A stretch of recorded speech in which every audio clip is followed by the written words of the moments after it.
नमस्कार बच्चों, आज मैं स्टेशन पर क्या कर रहा हूँ यह आप सोच रहे होंगे। बच्चों, मैं अपनी छुट्टियां गुजारने के लिए स्टेशन पर आया हूँ।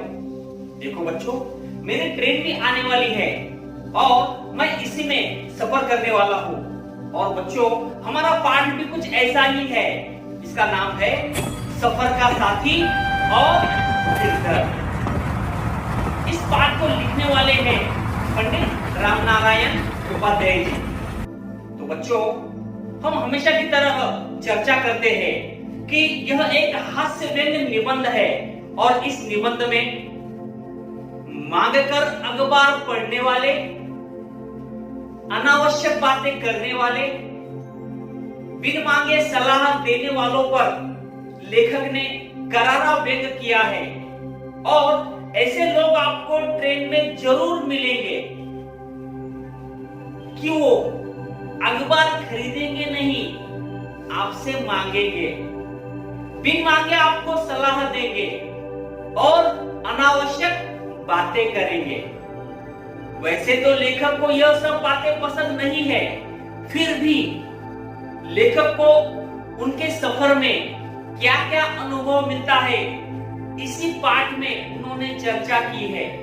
तो आइए बच्चों, हम इस पाठ की शुरुआत करते हैं और आगे बढ़ते हैं। तो बच्चों, अब मेरी ट्रेन निकलने वाली है। मित्रों, अब हम अपनी 10वीं कक्षा लोकवाणी, तो हम अपने पाठ की शुरुआत करते हैं। सफर का साथी और सिरदर्द। इस पाठ के लेखक है पंडित रामनारायण उपाध्याय जी। मुझे अकेले में यात्रा करने में आनंद आता है। विद्यार्थी मित्रों, लेखक को अकेले में यात्रा करना पसंद है। इससे चलती ट्रेन में से पैरों के नीचे से निकल जाने वाली नदी में कल्पना में डुबकी लगाने, जो पास लगते हैं उन वृक्षों के निरंतर पीछे छूटते चले जाने, और जो दूर है उन भागते वृक्षों का साथ निभाने में बड़ा मजा आता है।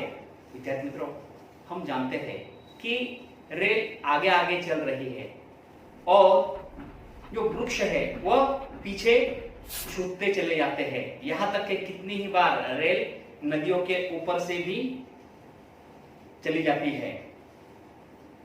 यात्रा में अगर कोई साथी मिल जाए तो ऐसा लगता है मानो वह मेरी निगाह चुरा रहा हो। अब विद्यार्थी मित्रों, लेखक को हकीकत तो यह है कि अकेले में सफर करना पसंद है, क्योंकि उनका कहना यह है कि कोई उसके साथ सहयात्री हो तो वह लेखक की निगाह चुराता है। निगाह चुराना यानी नजर पर हरकत रखना। मैं किसकी ओर एकटक निगाह निहारता हूं, किसे देखकर नाक भौं सिकोड़ता हूं, और कौन मेरे एकांत क्षणों का अंतरंग साथी है, इन सब बातों पर कोई निगाह रखे, यह मुझे कतई पसंद नहीं है। अब लेखक को अकेले में सफर करना तो पसंद है, यहां तक के कोई लेखक की ओर देखे या फिर कोई बात करते समय लेखक की नजरों की ओर देखे, यह भी लेखक को पसंद नहीं है। नाक भौं सिकोड़ना मतलब घृणा प्रकट करना। लेखक को यह सब बातें बिल्कुल पसंद नहीं है कि कोई सहयात्री साथ में हो। कभी कभी जब रेल की खिड़की से बाहर झांककर दूर के दृश्य, किसी प्राकृतिक मनोरम दृश्य को देखना चाहता हूं, जैसे सूर्योदय, सूर्यास्त, तभी मेरी दृष्टि उछटकर किसी वृक्ष की डाली पर पांव टिकाए बच्चों को दिखने में जा उलझती है। तब कैमरे में हिल जाने की तरह सारा दृश्य गायब हो जाता है और मैं सोचता ही रह जाता हूं कि आखिर मैं देख क्या रहा हूं। अब विद्यार्थी मित्रों, हकीकत तो यह है कि लेखक को सुबह का सूर्योदय और शाम का जो सूर्यास्त है वह देखना लेखक को बहुत पसंद है। मनोरम मतलब मन को लुभाने वाला, और उचटना मतलब मन का न लगना। कभी कभी मेरी दृष्टि नदी किनारे के सौंदर्य को निहारना चाहती है। हकीकत तो यह है कि लेखक को नदी के किनारे की जो प्राकृतिक जो घटनाएं हैं वह देखना लेखक को पसंद है। इसी बीच जैसे आंख में कंकरी गिर जाए, ऐसे रास्ते में पहाड़ी आ जाने से सारा दृश्य चौपट हो जाता है। चौपट हो जाना, नष्ट हो जाना। कभी कभी मेरा मन उच्चाकाश में उड़ने वाले पक्षियों के साथ अनंत की और छोर नापना चाहता है। कभी कभी ऐसा लगता है, लेखक को ऐसा लगता है कि जैसे वह भी पक्षियों के साथ आकाश में उड़े। क्योंकि विद्यार्थी मित्रों, हम जानते हैं कि यहाँ पर लेखक का उसी प्रकार कवि की भी यही धारणा होती है कि जहां न पहुंचे रवि वहां पहुंचे कवि। इस प्रकार की यह जो धारणा है कि लेखक को पक्षियों के साथ आकाश में उड़ना पसंद है। इसी बीच रेल किसी गुफा में प्रवेश कर जाती है, और फिर रेल किसी गुफा में प्रवेश कर जाने के बाद और तब लाचार मन को भी मन मारकर सुरंग की उस पतली लकीर में से निकलने को बाध्य होना पड़ता है। बाध्य होना, मजबूर होना। और फिर यहां तक के लाचार इसका मतलब भी मजबूर, और बाध्य होना इसका मतलब भी मजबूर। मन मारना, इच्छा को मारना। तो कभी कभी क्या होता है कि रेल कभी कभी पतली सुरंग से निकलकर जाती है। उस समय लेखक को ऐसा लगता है कि यह नहीं होना चाहिए। वैसे मुझे बस की यात्रा कतई पसंद नहीं है। और यहां तक के लेखक ने तो यह भी कहा है कि मुझे बस की यात्रा कतई बिल्कुल पसंद नहीं है।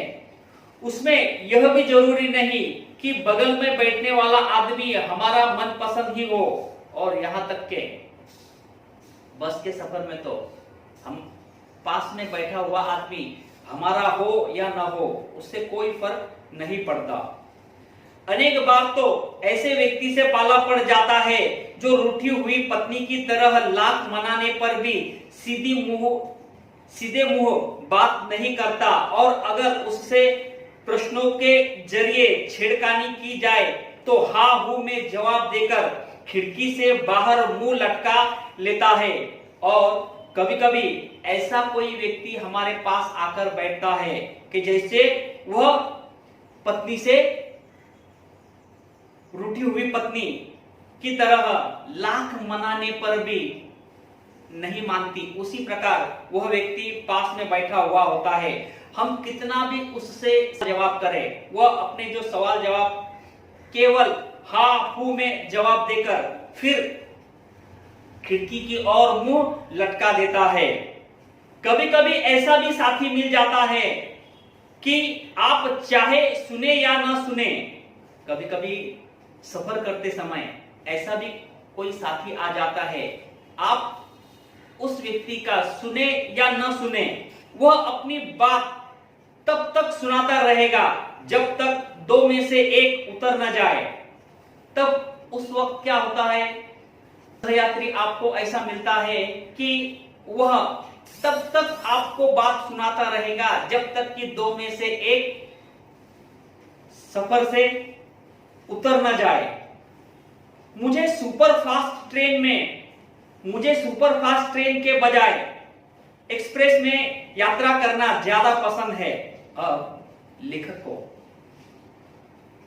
सुपर फास्ट ट्रेन के बजाय एक्सप्रेस में सफर करना लेखक को ज्यादा पसंद है। कारण सुपर फास्ट ट्रेन का स्वभाव उस विशिष्ट व्यक्ति की तरह होता है जो रास्ते में मिलने वाले बराबरी वालों की उपेक्षा कर बड़ों से मिलने दौड़ जाता है। और सुपर फास्ट ट्रेन जो केवल बड़े बड़े स्टेशन पर ठहरती है और एक्सप्रेस हर किसी स्टेशन पर ठहरती है। इसीलिए लेखक का भी कहना यही है कि लेखक को सुपर फास्ट ट्रेन की बजाय एक्सप्रेस में सफर करना ज्यादा पसंद है। उसे आदमी से अधिक अपनी चाल पर नाज होता है कि उसे आदमी से अधिक अपनी चाल पर नाज होता है, जबकि एक्सप्रेस एक दोस्त की तरह दूर से स्टेशन देखकर अपनी चाल धीमी कर देती है। यहां पर विद्यार्थी मित्रों, सुपर एक्सप्रेस या फिर एक्सप्रेस की बात क्या होती है भला, सुपर फास्ट की बात क्या होती है? वह केवल अपनी चाल की ओर ध्यान देता है, पर जो एक्सप्रेस ट्रेन की बात है कि वह ज्यादातर हर स्टेशन पर रुकती ही है और सबको अपने हृदय में स्थान देती है। और जब चलती है तो इस कदर धीरे से कोई एक मित्र दूसरे से विदा ले रहा हो, और यहां तक के विद्यार्थी मित्रों, एक्सप्रेस ट्रेन इतने धीरे से स्टेशन से निकलती है जैसे एक मित्र दूसरे मित्र से जुदा हो रहा हो। चाल का मतलब होता है गति। अपने को तो भाई साहब रेल की खिड़की से दुनिया देखने में बड़ा मजा आता है। विद्यार्थी मित्रों, लेखक को रेल की खिड़की से बाहर का जो दृश्य है वह देखना बहुत पसंद है। ऐसा लगता है जैसे शीशे में से डिब्बे वाला बाइस्कोप देख रहे हो। ऐसा लगता है कि कोई फिल्म या फिर बाइस्कोप लेखक देख रहे हो। इस प्रकार लेखक को अनुभूति होती है। लेकिन कोई देखने दे तब तो जैसे ही हम अपने पांव रखा और अपनी सीट पर बैठने की सामने की सीट पर बैठा यात्री आपके झोले में से झांकते अखबार की ओर देखकर पूछेगा, क्या मैं इसे ले सकता हूं? अब विद्यार्थी मित्रों, आपने सफर करते समय, ट्रेन का सफर करते समय आपने अखबार खरीदा हो, उस वक्त क्या होता है, कोई एक सहयात्री आपसे वह जो अखबार है, अखबार देखने के बाद तुरंत ही क्या कहता है, क्या मैं इसे ले सकता हूं? भले ही आपने उसे अभी अभी खरीदा हो और उसे खोलकर पढ़ना तो दूर पन्ने पलट कर भी न देखा हो। अब विद्यार्थी मित्रों, आपने वह जो अखबार तो खरीदा है, लेकिन वह अखबार खरीदने के बाद आपने उसे पलटकर भी, उसके पन्नों को पलटकर भी, खोलकर भी नहीं देखा। लेकिन कोई एक व्यक्ति क्या कहता है कि मुझे अखबार चाहिए, इस प्रकार। तो फिर लेकिन आपके उत्तर की प्रतीक्षा किए बिना अखबार सामने वाले के हाथों में होगा और फिर आप बिना कुछ सोचे समझे वह जो अखबार है वह दूसरे व्यक्ति के हाथ में होगा। अब आपकी स्थिति मांगने वालों की हो जाएगी और आप उत्सुकता से राह देखेंगे कि समाचार पत्र अब लौटेगी तब। अब आप तो उस समाचार पत्र के मालिक हैं, पर अब आपकी स्थिति मांगने वालों में हो जाएगी। तभी वे सज्जन एक जमाई लेकर उसे बेतरबी से मोड़ते हुए किसी दूसरे मांगने वाले की ओर इस तरह शान से बढ़ा देंगे मानो समाचार पत्र आपका नहीं, उनकी निजी संपत्ति हो।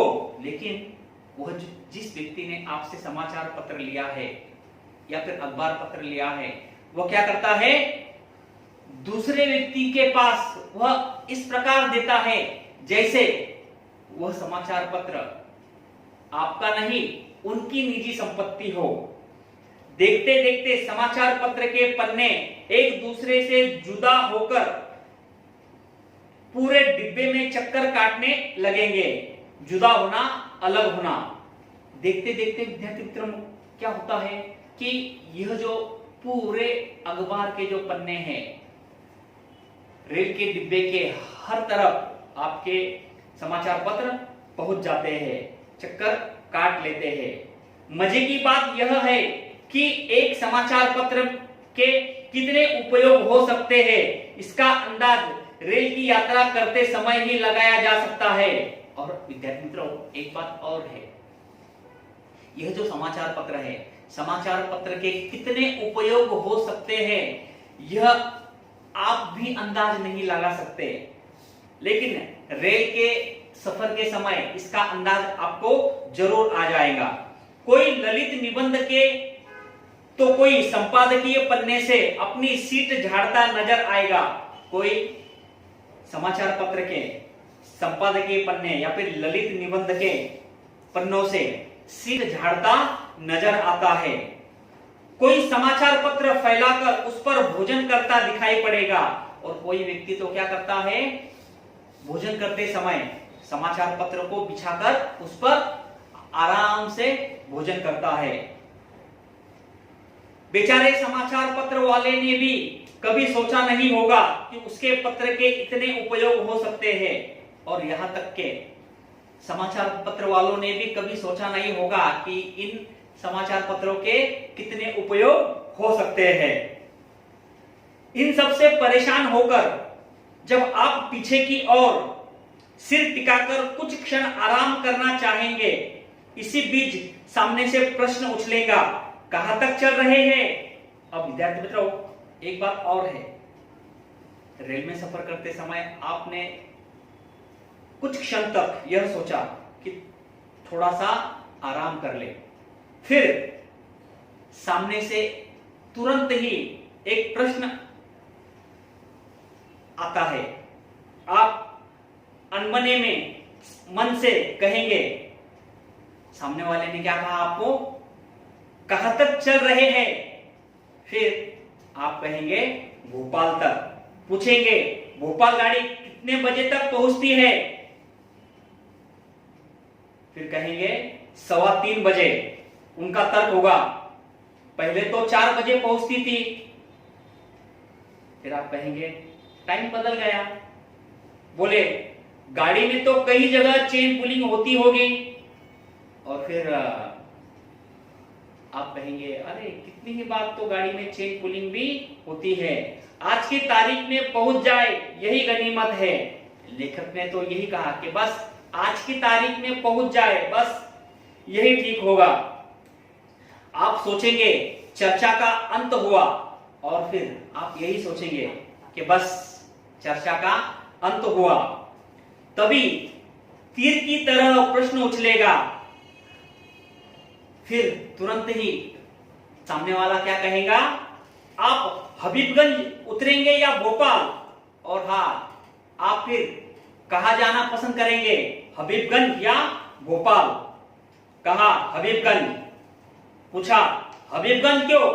कहा वहां से तुलसी नगर पास पड़ता है। तो विद्यार्थी मित्रों देखो, यहां पर आप सामने वाले सहयात्री से बात भी नहीं करना चाहते, लेकिन वह व्यक्ति क्या कर रहा है, आपसे कुछ ना कुछ तो बातें कर ही रहा है। वे चिढ़कर कहेंगे खाक पास है, ऑटो वाले 5-7 रुपए ऐंठ लेंगे। लेकिन सामने वाला सहयात्री आपसे क्या कहेगा, कहां पास है? सामने वाले 5-7 रुपए तो आपसे जरूर लेंगे, इससे तो अच्छा है आप भोपाल स्टेशन उतरते।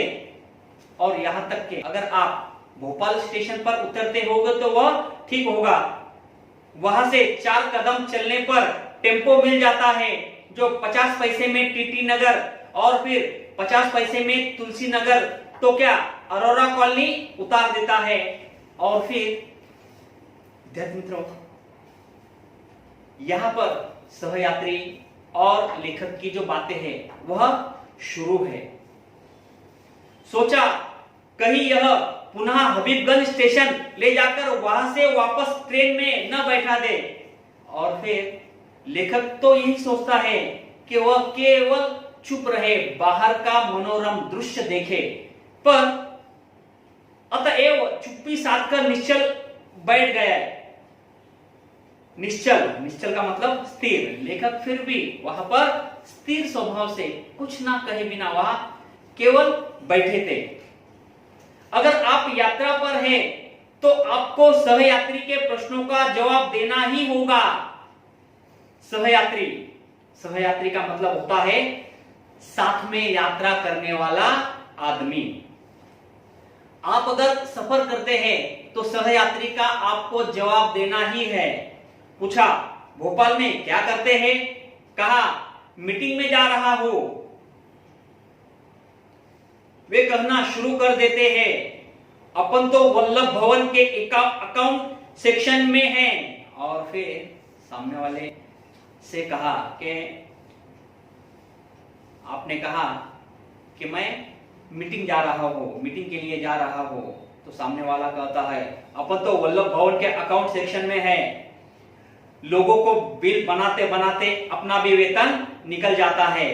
अब विद्यार्थी मित्रों, लोगों के बिल बनाते बनाते अपना भी वेतन निकल जाता है। रहने को ठाट से सरकारी क्वार्टर मिला है। बीवी और 2 बच्चे हैं। देखो विद्यार्थी मित्रों, लेखक ने बिना कुछ कहे ही सामने वाले ने सब कुछ, सहयात्री ने सब कुछ कहा। क्या कहा? मैं सरकारी क्वार्टर में रहता हूं और यहां तक के बीवी और 2 बच्चे हैं। अगर ट्रेन में रेलवे कर्मचारी का साथ हो जाए तो सारे रास्ते गाड़ियों के शंटिंग करने की आवाज सुनाई देगी। और यहां तक के रेल में अगर कोई रेलवे कर्मचारी हो तो पूरी तरीके से रेल में शंटिंग करने की आवाज सुनाई देगी। मतलब शंटिंग करना, किनारे पर रेल लगाने का जो समय होता है, हमेशा उससे रेल कर्मचारी उसी विषय पर अपनी चर्चा शुरू करेगा। वह कहेगा, 8 अप से आ रहा हो, 7 डाउन से लौटना है। मतलब 8 अप से आ रहा हो और 7 डाउन से लौटना है। अगर स्टेशन मास्टर ने सिग्नल नहीं दिया और गाड़ी आउटर पर आकर खड़ी हो गई तो रात वापस घर लौटना मुश्किल है। और अगर सफर करते समय कोई रेल कर्मचारी मिल जाए तो उसका विषय भी रेल कर्मचारियों की तरह है, रेल पर ही विषय होता है। तो मेल को रोककर माल को पास करना पड़ता है। अब विद्यार्थी मित्रों,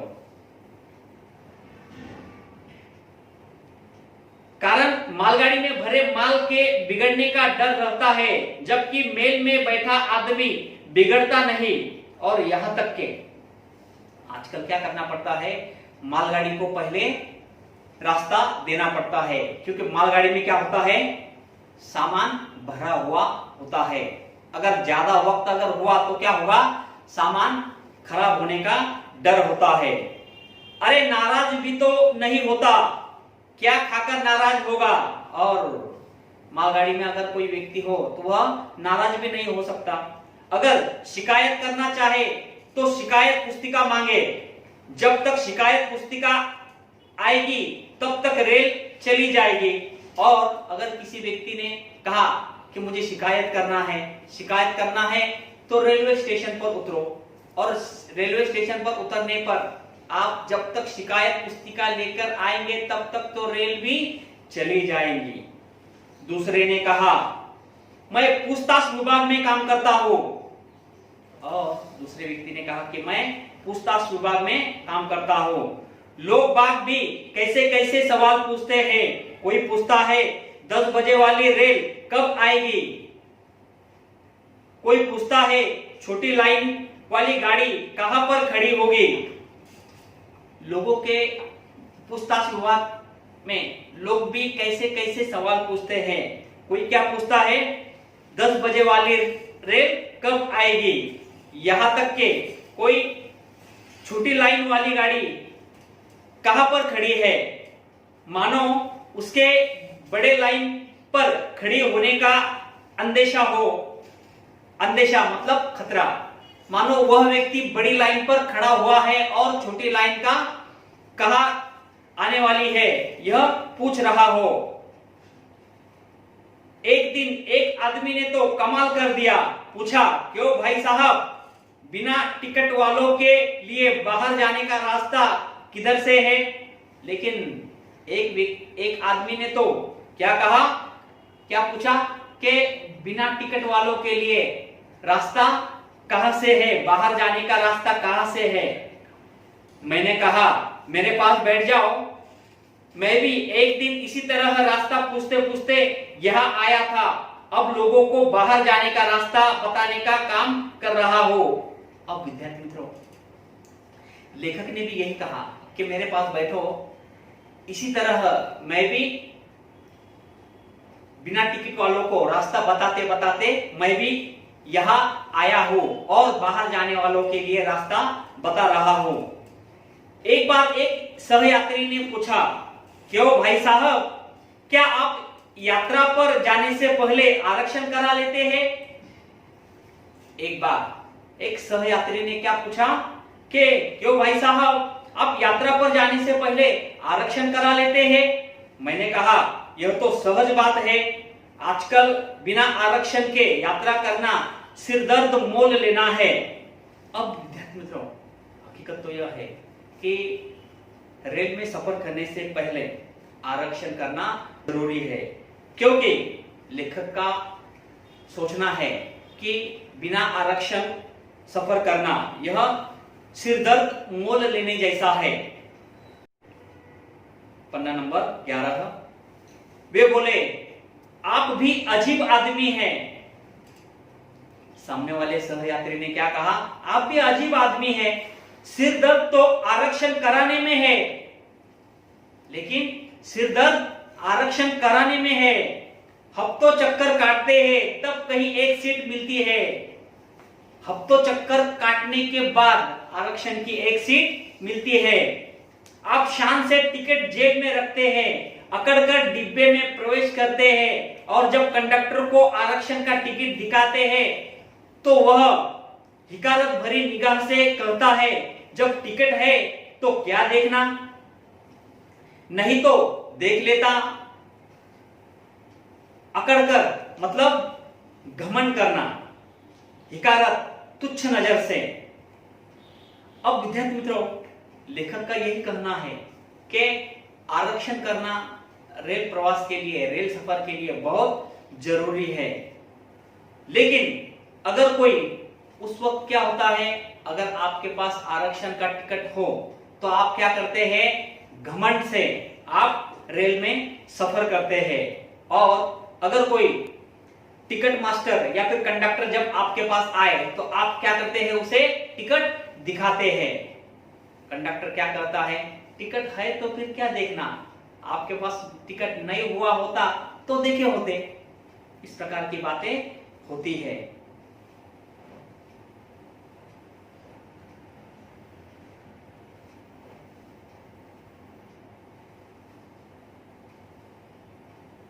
वह दूसरे यात्री के पास जाता है, उसके पास न टिकट है न आरक्षण, और फिर वह जो कंडक्टर है वह दूसरे यात्री के पास जाता है जिसके पास न टिकट है न आरक्षण है। इशारे इशारे में कुछ बात होती है और उसे वह जहां से चाहता है, जहां तक के लिए चाहता है वहां तक के लिए सीट मिल जाती है। और फिर कंडक्टर को वह जो सहयात्री है, बात करने के बाद क्या होता है, इशारे इशारे में कुछ बातें होती है और इशारे इशारे में बात होने के बाद क्या होता है, वह जो सहयात्री है वह उसे जहां से जाना है वहां से, तो जहां तक जाना है वहां तक उसके सीट का प्रबंध हो जाता है। देखा नहीं आपने, रेल के हर डिब्बे पर लिखा है,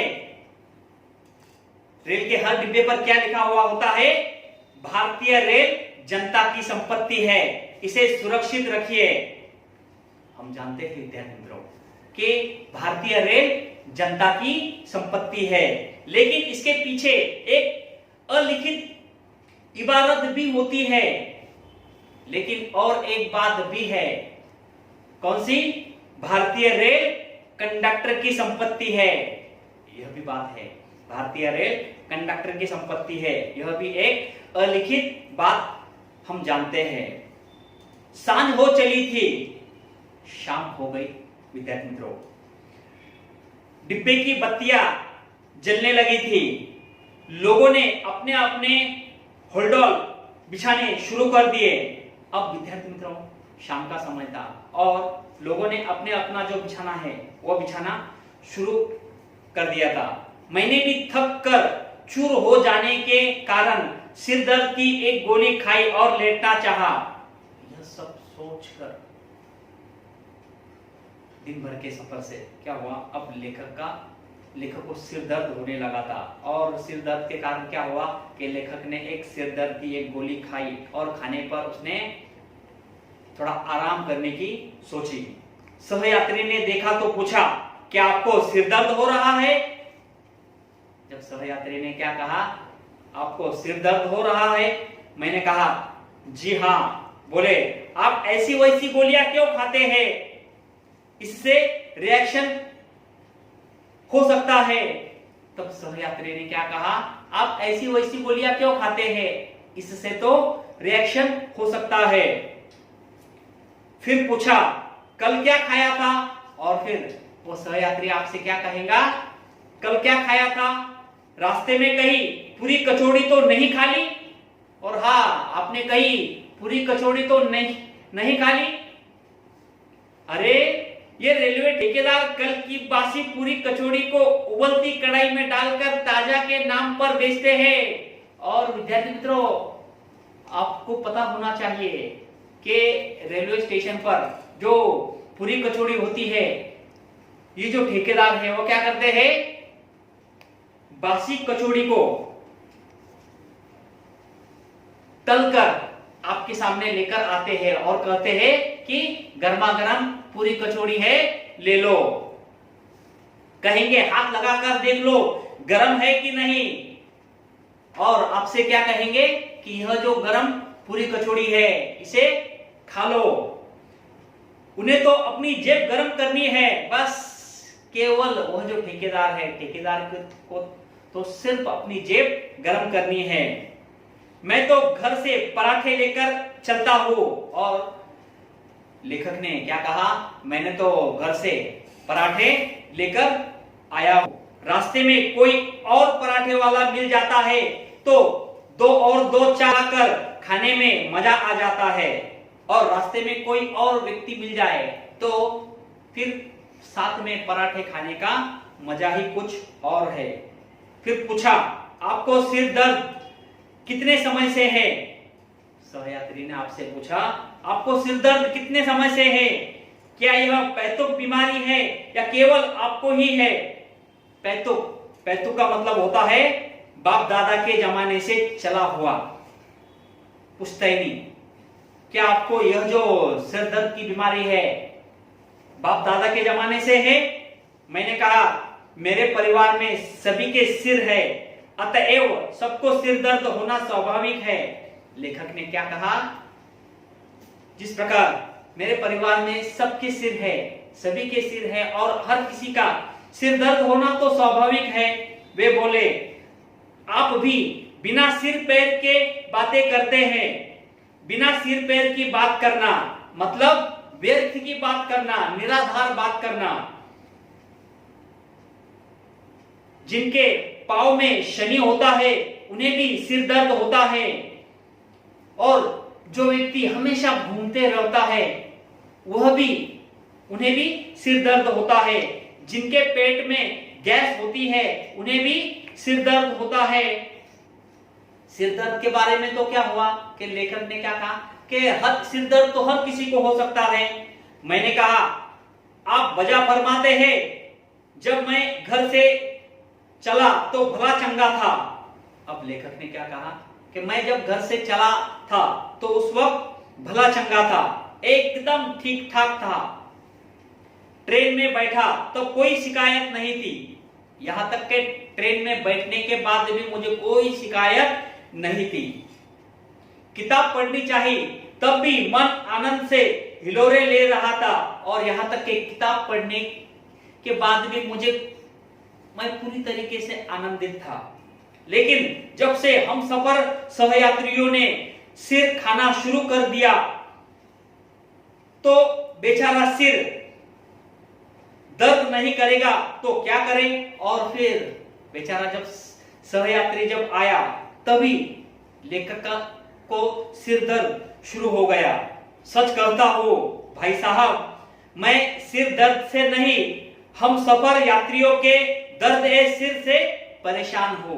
अब विद्यार्थी मित्रों, लेखक ने यही बताने की कोशिश की है कि सफर में कितनी ही बार जो सहयात्री हमारे पास बैठे हुए होते हैं, ऐसे ऐसे सवालात पूछकर हमें परेशान करते हैं, हमें यकीनन सिर दर्द देते हैं।